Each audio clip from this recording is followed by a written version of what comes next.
Hello there. So I guess this is kind of a bonus rugby episode for you. We talked about the Lions announcement yesterday, Thursday, with Keane and Rory. That is in your feed. We had, and this tends to be the way it goes in this business quite a bit, you reach out to people and you see are they around, and we had asked Stuart Barnes, was he around on Thursday to join us and give an English perspective, or a different perspective certainly, on the Lions announcement, and he wasn't around, so he wasn't on yesterday. But then he said, I can do Friday for you. And we thought, who are we? Who are we to turn down Stuart Barnes? So we said, okay, Friday, good. So this is kind of like an addendum to yesterday's Thursday Lions announcement. And I suspect we will ask him about Leinster as well. Maybe it's the week for it, Lions announcement, the fallout for Leinster continues. So that is all on the way. And rugby moves quickly. Munster, Ulster this evening in kind of a do or die match. So we'll talk about that next week. Our rugby coverage, as ever in sport, is brought to you by Energia, who sponsor rugby in Ireland at all levels at grassroots, with the AIL, official energy partner, of course, as well to Leinster, Connacht and the Irish men's and women's teams. And they have their Energia for Rugby for All initiative, which supports inclusion, welcoming everyone of all abilities to participate in the game. And to learn more about Energia's rugby partnerships and find out about their exclusive home energy offer for rugby fans, you can visit energia.ie/rugby. So a day later than planned, but very welcome nonetheless. Here is the great Stuart Barnes. Stuart, welcome. Good to talk to you. And you, Joe. What do you make of this squad then? Well, as a journalist, it's a bit disappointed because I think it's quite a sound, solid squad, and there's not a lot to lose one's temper about. I know if I was Andy Farrell, I wouldn't be making many changes to what he's done. I think it's a good, solid squad.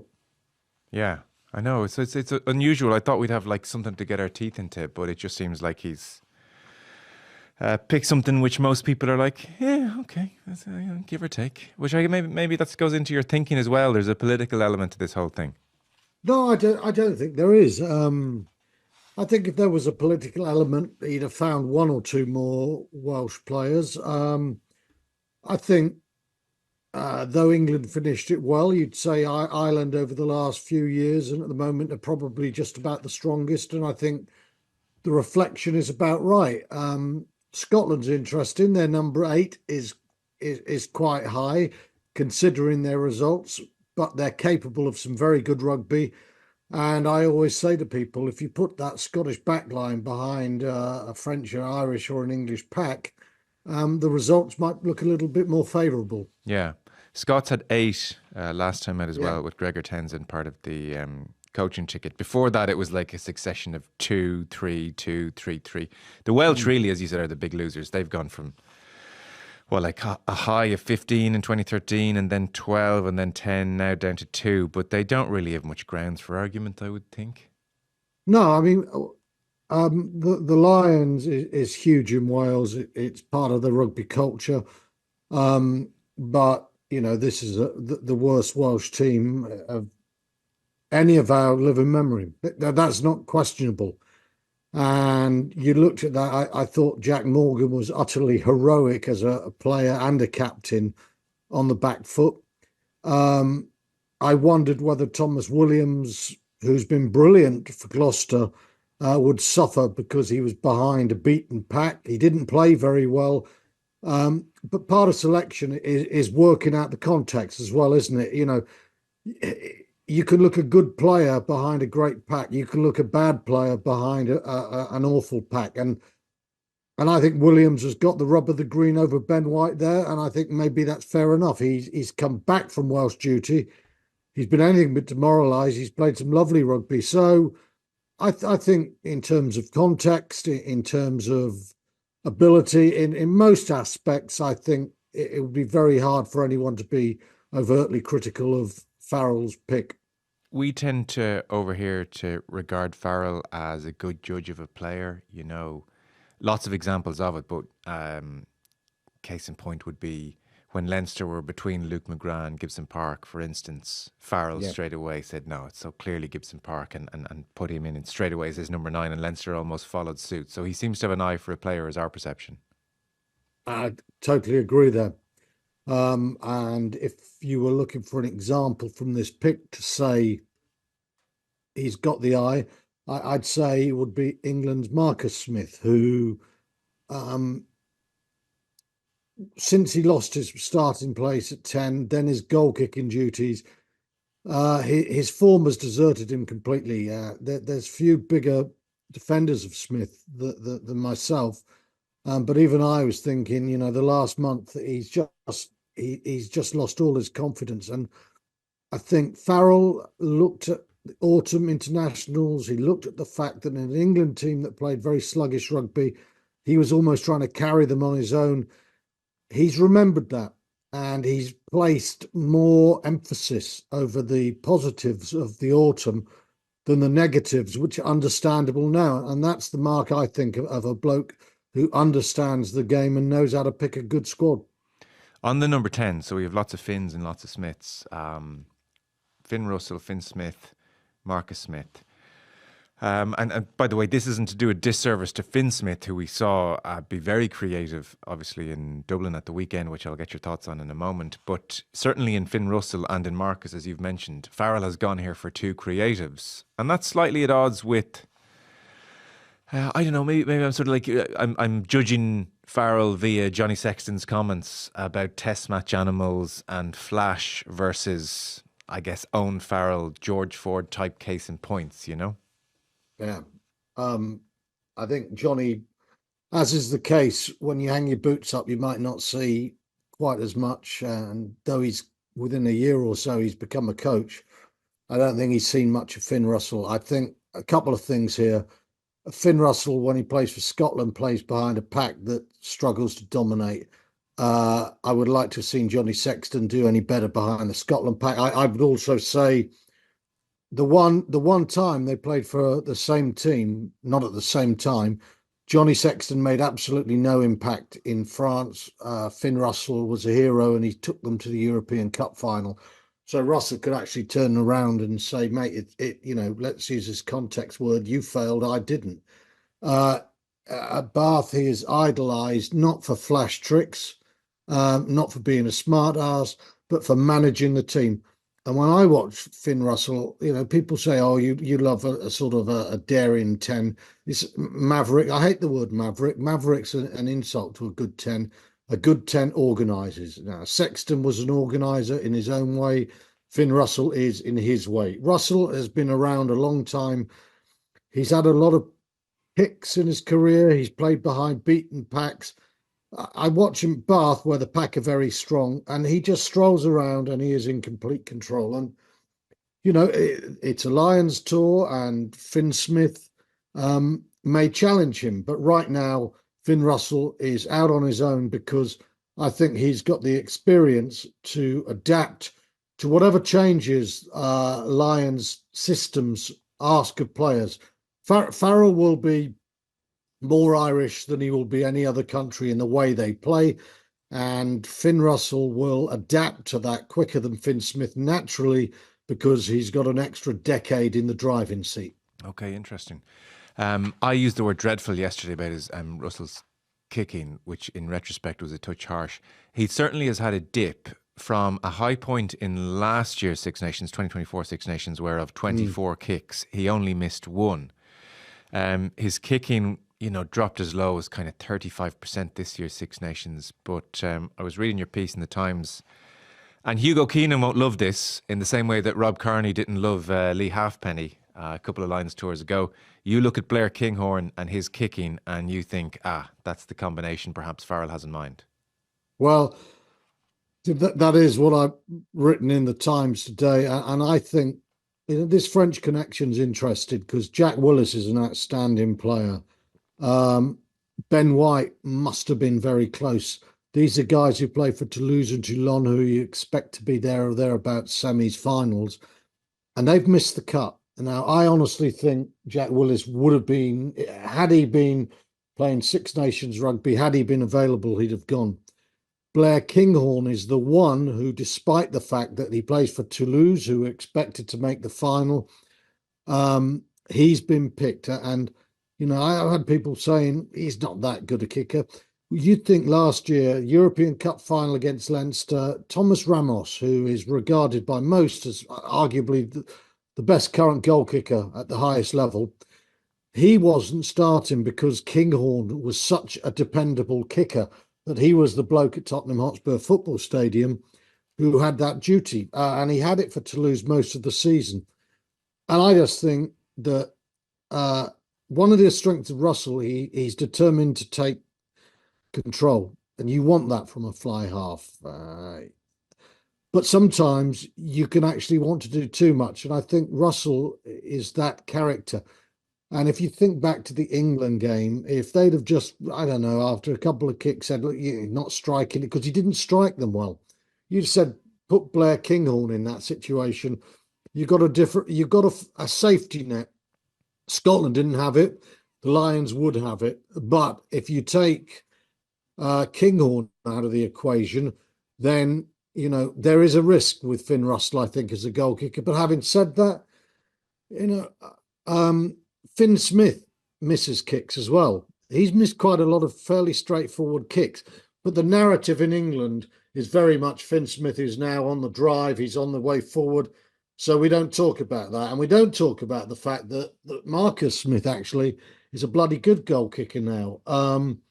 So I think Kinghorn wins for me over Hugo Keenan, not because he's a better fullback, but because he's a safety net. And by the way, he is an outstanding fullback as well. They both are. You know that 10 position, obviously. I don't actually, sorry, apologies. I don't know what your relationship was like with kicking, but I could understand plenty of out halves feeling a touch naked out there. As in, like, my kicking is my route into the game. It's such a big part of how I kind of play my 80 minutes. I'm not giving that up. Blair Kinghorn, are you kidding me? I think when I was playing, there was, the goal kicker was the goal kicker. There wasn't the sophistication that there is now.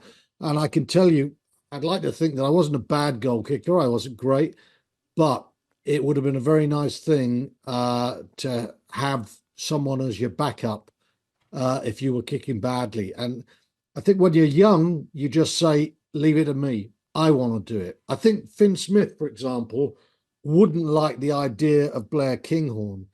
I think Finn Russell, if it was explained in a positive way, would think, bloody hell, that's fantastic. You missed 2 kicks. You're not playing badly, but the way you're striking your goal kicks can get into your heads. And even someone like Russell, it's not easy in a test match, for example, just to wipe away the fact that one element of your game is struggling, and that can bleed over into the rest. And if you've got 2 blokes who are high quality kickers, then if they're viable options, I would use them. And I think in this day and age, it's a weakness for the first choice goal kicker to say, I must kick. It's better to say, sod it, I'll hand it over to someone else. Yeah. I can't profess to have seen much of Owen Farrell at Racing this year. Do you think he was close? Well, he shouldn't be.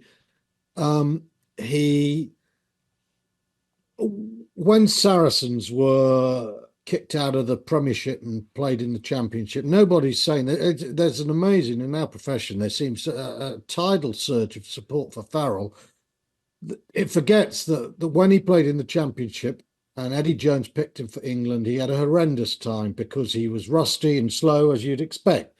He's had injuries as well. When he's played for Racing, he's done nothing. And people are saying, well, he could play 12 as well. Was it a coincidence he was picked for 12 against Lyon before he went off?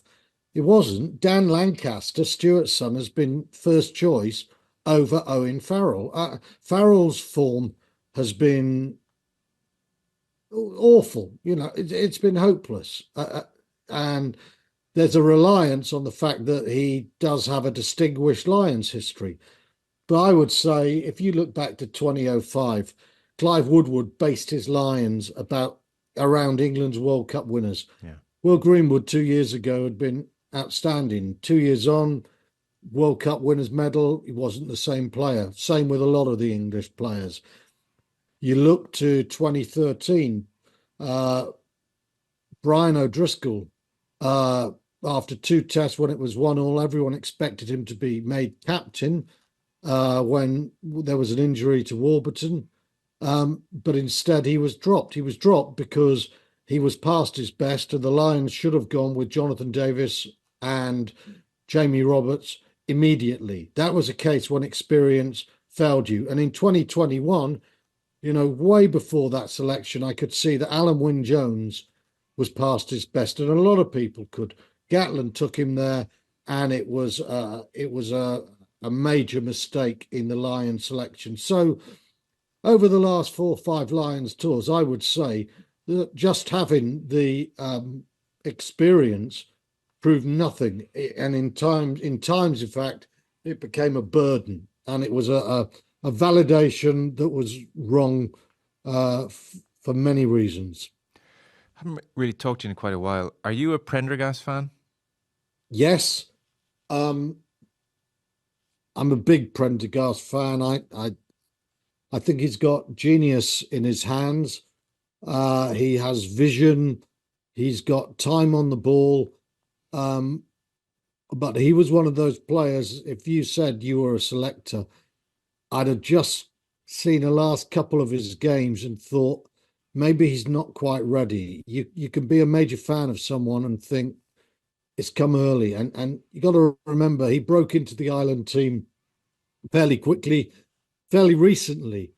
And I just thought that Northampton game, I've been a great one for saying, an outside half's first job is not to tackle. It's not, but you've got to be better than he has been in his tackling of late. And that moment when Henry Pollock just blew him on the outside sort of summed up his defensive frailties. And I have defended him, and I wanted him to go. But looking at that, I would say, no, if Marcus Smith gives you that factor as a fullback and a fly half coming off the bench, so he might not be the number 2, but he's got something that none of the other fly halves have. And on the basis of that Northampton game, I think we've seen enough solidity and a bit more from Finn Smith to say the Englishman deserved to nick it on the line. Yeah. I feel very sorry for Sam Prendergast, because the genius in the hands part, even his more cruel critics couldn't not acknowledge. It's just there. You can just see it, that sense of time and that he has, and he picks a pass, and the technique is kind of glorious. And yet, New Zealand in November didn't go well for Ireland, Jack Crowley, and Prendergast, really, Farrell just shoved him in. He said, I'm all in on this guy.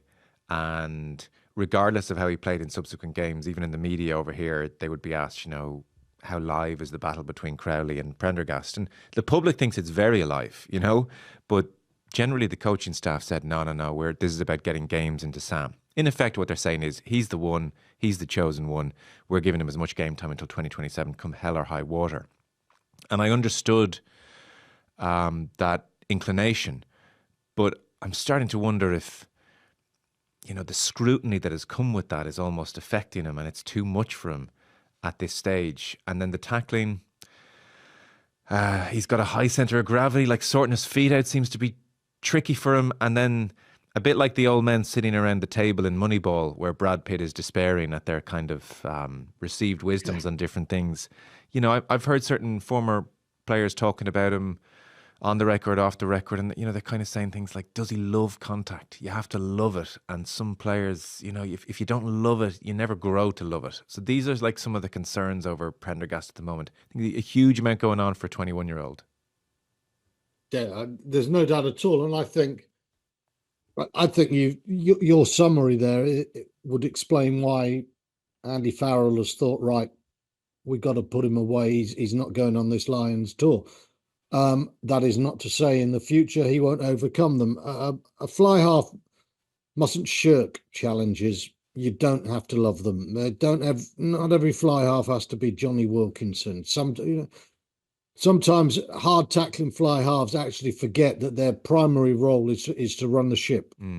And much as critical as I was of the way he just didn't get near Pollock and his defence of late, in that semi-final, he threw 2 try-scoring passes. Yeah, no one talks about that because a theme builds up, and it builds up, and in Britain and I would have thought less in Ireland, but in Britain, certainly, once we got hold of any deficiency, we tear a player to shreds with it.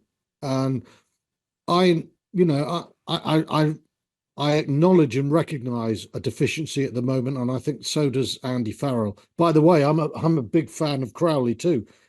When Prendergast was picked, I was thinking no, and I think right now it's a question. Ireland have got two very fine fly halves. I do think Prendergast has something a little bit different, and I think in time he will be a majestic fly half. But right now, either of those blokes could have gone on the Lions tour, and they might have done really good jobs in the midweek against potentially weaker opposition we would get in South Africa or New Zealand. But I think Andy Farrell in this squad wants everyone to be there or thereabouts in terms of test contention, and maybe what we've seen in the last month or two just ruled Prendergast out. Yeah. I saw you take a stab at what a starting team might be, and it was front row: Schumann, Dan Sheehan, Will Stewart, Maro Toge and Joe McCarthy. Tyg Byrne at 6, Ben Earl 8, Jack Morgan gets the nod at 7, Gibson Park and Finn Russell, the Scottish centre pairing I think everyone really has nailed on, Tuipulotu and Hugh Jones, and then you had James Lowe on one wing, Tommy Freeman on the other, and Blair Kinghorn, as we've discussed. Do you make the Lions as fairly strong favourites to win this series? No. Oh, by the way, that was a journalist pick. Oh, I sorry. looked at that this morning when I got up, and I was sort of pondering Sunday Times column, and I've already, Joe, made 3 changes to that team. Go on. So I'm thinking I'd start with Byrne in the second row and make sure the Lions had effectively at least 4 back row forwards on the field throughout. And I'm playing around with the centre pairing as well. I think that's important. Sorry, where were we again? I was just embarrassed about the fact I'm going to come up with a changed team for Sunday. That's all right. You were saying you certainly don't have them down as raging hot favourites. No, I don't. I don't. Right now, as we talk, I got the Waratahs v the Reds on record, and I watched a lot of Australian rugby. What they don't have is huge strength in depth. There are aspects of their game at test level where if they lose 1 or 2 players, they've got problems. I think they got a problem in that they don't have the highest class fly half, but it's a 3-test series and weird things could happen. And I would say their set piece is better than it's been for a while. Their back row stands comparison with most teams. They're very good there. I think that's one of the reasons the Lions are so jammed with back rowers. I think they're going to keep going and going and going at that area. And I think if you give Australia an opportunity, their capacity to strike from wide and in broken play is very good. They got home advantage. Schmidt's very shrewd. The Lions have to be favourites, but it wouldn't surprise me if Australia won the series, though I expect the Lions to nick it. Okay. You are like a profound lover of the game still. I remember you saying before one Champions Cup weekend. I suspect it's your routine, most Champions Cup weekends, that it's a good bottle of wine open on the Friday. We go from there and you sit down and watch every game. So you love it. Does the Lions float your boat in a big way? Is this as vibrant and as like, I can't wait for this as ever? Or where is it in the 21st century as we move along? I'll be honest, it's become a pretty brutal business in many ways.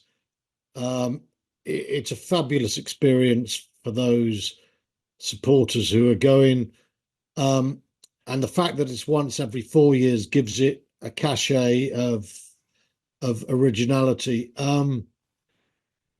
Like everyone else, I'm a great lover of the game, but also you have to respect the way it changes. And the World Cup is the driving force now. And the Lions is The Lions, my old mate Ian on television yesterday when he was talking about it, got the right word, anachronism. They are an anachronism, and they're all the better for being an anachronism because if they don't win this series, um, it ain't the end of the world, you know. And if they win it, it's wonderful. But whilst you've got 4 yearly tours, um, you can hype it to death, and sometimes we do overhype it. I felt there was a degree of that the last few weeks. I think we've probably overwritten, overtalked. But when we get to the team itself and the tour starts, then it's very exciting. But I probably think the highlight for my Lions life was when I actually toured in '93. And the best fun as a Lion was probably when I was broadcasting in South Africa in '97. So I have very fond memories of the Lions. But it is a little bit of an anachronism, but that doesn't mean it won't be anything other than thrilling come the summer. Yeah. Before you go, there's probably a few Leinster fans who'd like your opinion on something. I'll try and help. In broad terms, this continued failure, what, because we'll get into Barrett, we'll get into some decisions on the field, we'll get into Leinster's defence under Nina we'll get into that. But just in broad terms, this continued failure, their whole season really is 9/10 of it is routine, and they swashbuckle their way through, and then it's continued kind of failure is the only way you can describe it. What does that speak to? What's going on here, do you think, in more broad terms? Psychological.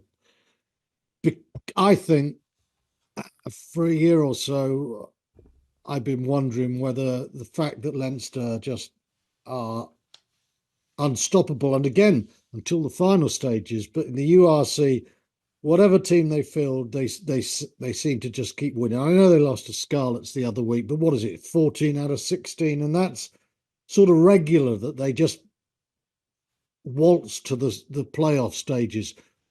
And I think there's such a massive discrepancy now between week in, week out Leinster and cup knockout Leinster, especially, of course, the Champions Cup, that I think it gets into their head too much. I can remember playing for Bath teams where we would beat everyone quite comfortably. We'd get to a cup final, and the pressure to win was so great that we were more scared not to lose than to go and win. And we were fortunate in that we did win. But I think we won because we were against opposition who feared the name a little bit more. Leinster are in Europe, and Toulouse and Northampton and La Rochelle don't fear the name. They see an opportunity. And I think stronger teams,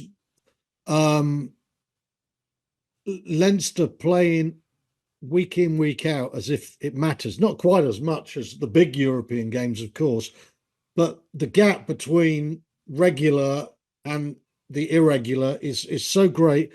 I just think Leinster put themselves under massive pressure, and they're put under pressure in Ireland. It's the expectation is so great that Leinster players sometimes crumble in the face of that expectation. And it is psychological. It's not physical, because I think back to La Rochelle, and I still say the first 20 minutes of that final at the Aviva, they were brilliant. But all it takes is a little chink, and suddenly they get nervous. And they didn't need to get nervous against Northampton, but they do. And this is a mental issue, and I think you need a sports psychologist at the moment, but you also need someone to say, look, the gap between the URC matters just as much, and week in, week out, we've just got to keep playing. I think the gap has grown too great, and it's too much mentally for the Leinster players. Yeah, Lancaster, a couple of years ago, was welcoming the South African sides in with open arms, because he pretty much said, like, the URC is not challenging enough, but it probably still isn't challenging enough, as you say, week to week. How do you explain Geordie Barrett on the bench? A massive mistake. Geordie Barrett is a world-class player who has played on the biggest stage and would certainly not have had a psychological issue with that game. I don't know what was the explanation beforehand when the selection was made. I mean, there's been some South there's good African players there, there's Henshaw been some and South Ringrose. African there's been some South African talk of Nienaber's there, in the same way that Keane Healy started ahead of Porter, finishing with your strongest team. No, because Leinster, had they come out strong there, had they looked at Northampton, who have been frail this season, they needed to come out of the bench quickly. And it's all well, and there are horses for courses, and there are some games and there are some teams when you think they're going to come back hard at us. But you looked at Leinster's form, and I thought, how well did they play in the first half of those two previous games against Glasgow and against Harlequins? Yeah. They put the games to bed, and you think he'd go out and do the same against an English team that has struggled at the start, and to just say now we're going to do the South African thing about we'll have our strongest team in the last 20. That showed, I think, a lack of flexibility of thinking and a lack of understanding about the nature of opposition. Yeah. Another talking point was them kicking to the corner with 4 minutes to go when they had it 3 points down in a knockout game. And there's also been much talk of Jack Conan turning up to the coach's box and twice asking, what do we want? And a sense of no real response from the coaching box, because Cullen afterwards talked about it as the player's decision. I don't know. I know you can't plan for every scenario. Would that be not a scenario that you're better off discussing in the calm of the training ground days or weeks in advance? This was a moment of panic. I'm sure they must have done that. I mean, I enjoyed being a captain, and in that situation, you shouldn't be looking up to your management. You shouldn't be looking up to your head coach. You should have done the work in advance, and you should feel, they don't know in a stand how much they think Northampton are tiring. They can't feel that in the way that if you're on the pitch and you're colliding with them, you can. I mean, I personally thought it was the right call at the time, because I thought they had a drive. There'd been a couple of big drives earlier, and I reflecting on that, I thought they can drive Northampton over from here, and it wasn't a straightforward kick for Prendergast. This is, having been a bit part kicker in my career, I could tell you, when someone said, well, there was a kick, you level that and go to extra time. The poor bugger who's a kicker has still got to get it. It wasn't straightforward. And I looked at that situation, and I would say the way they came to the decision makes you wonder what the hell Leinster are doing in terms of allowing players to make decisions on the pitch. But I think it was the right decision. You're the first person I've heard say that. The first. It's interesting. But how many of you have been fly halves who would 10 metres from the touchline would say, nah, no problem, I'll get that. It's not that easy. Yeah. Well, even if he missed it, I'd give it a 7 or 8 out of 10 chance. Even if he misses it, they probably get the ball back. They still get another chance. But when it's knockout rugby, this isn't a Six Nations game where we want 4 or 5 points instead of 2. I mean, we're facing death here, so we can get back level. I thought it was a no-brainer, actually. It's really interesting to get the kicker's perspective of like, well, hang on, mate, I have to go do it. But maybe you're letting your own own heebie-jeebies get in the way there. One of the things I've done for 25 years or so, 30 years as a broadcaster and journalist, the one thing I do remember is being a captain and making those decisions. It's sort of become a bit of a mini obsession. What would you do here? And if you're talking to mates who have played, what would you do? And whilst I'm saying it's not easy for a kicker, my first rationale behind kicking to the corner was I thought that Leinster would drive Northampton over, and you called it knockout game and knock them out. I thought it was there and then. And when you say there's 4 minutes, even if the kicker misses it, well, if you don't drive over for the try, you've still got 3 minutes to go. So that's a fallacious argument because you've got just as much time after the line out. Yeah. Interesting. Okay. Well, look, it's almost good to get that perspective because they're definitely getting absolutely kicked left, right, and centre here for making that decision. You should, well, it's tough, and I don't think you should be kicking them. It's a very hard game when you get to that situation. My thought would be Leinster are a better team than Northampton. Northampton on their day played like the English champions they were last year, but I think Leinster, they're Ireland. They are Ireland plus, and they shouldn't have been in that situation. And it's what caused them to be 4 minutes from losing and having to make that killer decision. That's the issue, and I think there's a psychological one there, and I think it's about how Leinster approached their entire season, what burden Cullen and Nina Barr put on the players when they talk about this game. I haven't been training, but I do they overplay the significance of it? When I watch them play, when I watch this fabulous team play, and I watch them freeze when they played some great rugby earlier in that match, you think there's something in their head that is almost like an overload, Yeah. It's almost like an overload and they freeze. And had you generally liked their change of DNA or direction going with the Nienaber blitz over the last couple of years? I mean, they were they played some magnificent rugby against Bath in the round of 16 and the last 8. I thought they, under Nina Barr, they defended as you should defend with such pressure that you turn defence into attack. And that's one of the reasons. Not only were everyone talks about nilling teams, but they were scoring a lot of points and they were able to impose real physical pressure. I don't think the Nina Barr system cost them the game. I think maybe the Nina Barr, Cullen, Lancaster obsession and the drilling of the significance of the Champions Cup, maybe that's what cost them the game. But I don't think it's how Leinster played. It was how they thought about this game before and during. And one last one on the health of the tournament, because I guess with that game in Dublin, or, another Irish example, the Munster win away in La Rochelle, you do see why this tournament still has like very real magic, I mean, people hark back to the glory days where you and Miles Harrison were kind of to the fore, and they were the glory days, there's no doubt, but you still see like that was enthralling at the weekend. It was just amazing. The general health of the competition feels very precarious. The pool stages just feel like a mess. You have, examples like Mark McCall and in knockout games saying, listen, we're going to sit this one out.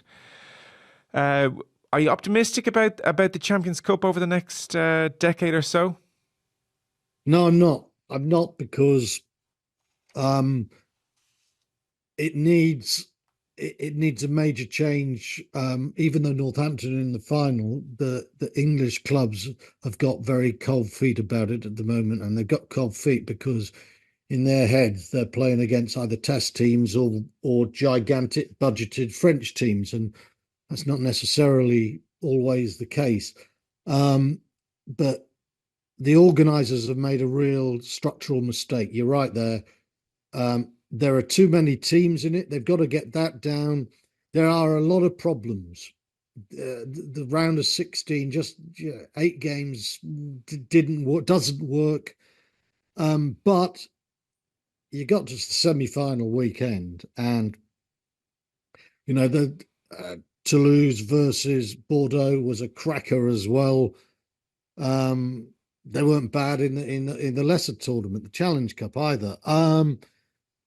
And that was something else. The Leinster game and the French semi-final were on another level. But I'm concerned because when I talk to people, they say, well, you've got Premier Sports, you can see it.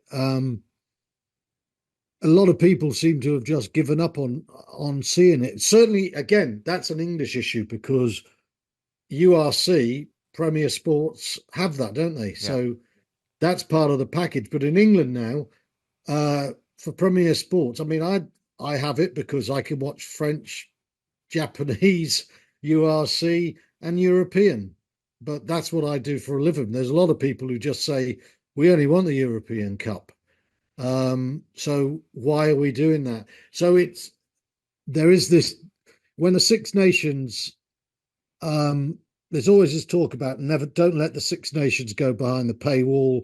They worry about that. That's what's happened now with the European. There's a sense it's not just the paywall. You know, if it was Sky or TNT, a lot of people have that, but it's gone to one further broadcaster, and that just takes it even further away. So I think there's a bit of envy, fan disaffection in England, and there's a structural default that is really poor. But when you get a semi-final weekend like that, you're thinking, "No, don't throw this away. Don't let France just go back to saying we've got a wonderful tournament of our own," which they have, because they've got that. But the URC doesn't have a tournament on that scale, and England doesn't have a tournament on that scale. So when we can bring them all together, we've got something that is a level up. And I think it's definitely worth fighting for. But there's got to be some clarity of thought at the moment because, you know, there are, as I said, there are too many teams in it. There are too many hindrances. There are too many problems in the organisation of it. But Yeah. you know, I can't wait for the final weekend. As soon as that semi-final weekend was over, I was saying I'd take the home. I maybe take the home advantage out of it and do as France does and go to Barcelona or go to Rome for semi-finals. Really bigging up. It's still a tournament that can produce something that the URC and the Gallagher's Premiership cannot. Yeah.